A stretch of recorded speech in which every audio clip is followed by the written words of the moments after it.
আপনি জীবনে প্রচুর বই পড়েছেন, কিন্তু আপনি এই বইটা পড়েননি। অথবা আপনি এই বইটা প্রতিদিনই পড়ছেন, কিন্তু কি পড়ছেন তা বুঝতে পারছেন না। তাহলে আপনি একজন পুস্তক বহনকারী গাধা।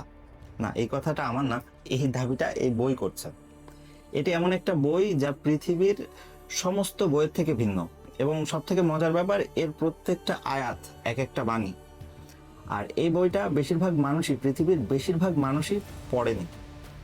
তারা এই বই সম্পর্কে ভুল ধারণা রাখে। আর তার মধ্যে একটা উল্লেখযোগ্য ভুল ধারণা হচ্ছে, যারা অ্যাব্রাহামিক রিলিজনের বাইরে আছেন তারা মনে করেন যে এই বইটা অ্যাব্রাহামিক রিলিজনের জন্য প্রেরণ করা হয়েছে। আবার অ্যাব্রাহামিক রিলিজনের ভিতরে যারা আছেন তাদের মধ্যে ইহুদি এবং খ্রিস্টানরা মনে করেন যে এই বইটা শুধুমাত্র মুসলিমদের জন্যই প্রেরণ করা হয়েছে। দুর্ভাগ্যক্রমে মুসলিমরাও সেটাই মনে করে যে এই বইটা শুধুমাত্র মুসলিমদের জন্যই প্রেরণ করা হয়েছে। কিন্তু বিষয়টা আসলে তা না।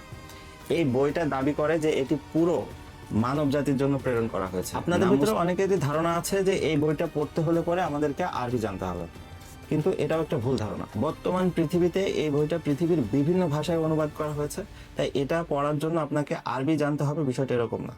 এই বইয়ের অনুবাদ আপনি আশপাশের যে কোনো লাইব্রেরিতে পেয়ে যাবেন। আপনি চাইলে এই অনুবাদ পড়ে আপনি এই বইটা সম্পর্কে ধারণা নিতে পারেন।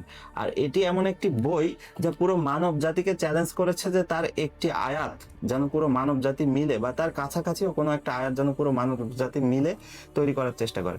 কিন্তু 1450 বছর ধরে এটা এখনো সম্ভব হয়নি, আর আগামীতেও এটা সম্ভব হবে না। যদি আপনি বইটা পড়েন তাহলে আপনি নিজেও বুঝতে পারবেন যে এটা কেন সম্ভব হবে না। দুর্ভাগ্যক্রমে এটা মুসলমানদের ভিতরেও বেশিরভাগ মুসলিমই এখনো জানি না এই বই কি লেখা আছে। আপনাকে যদি সফল হতে হয় তাহলে আপনাকে অবশ্যই এই বইটা পড়তে হবে। আর এই বইটা যদি আপনি না পড়েন তাহলে আপনি কখনোই সফল হতে পারবেন না। আমি আপনাকে গ্যারান্টি দিয়ে বলছি, এটা সফলতা একমাত্র পথ। আর সব থেকে মজার ব্যাপার, পৃথিবীর বেশিরভাগ মানুষই সফলতা বলতে ধন সম্পদকেই প্রাধান্য দেয়, কিন্তু আসলে ধন সম্পদ সফলতা পরিপূর্ণ অংশ না।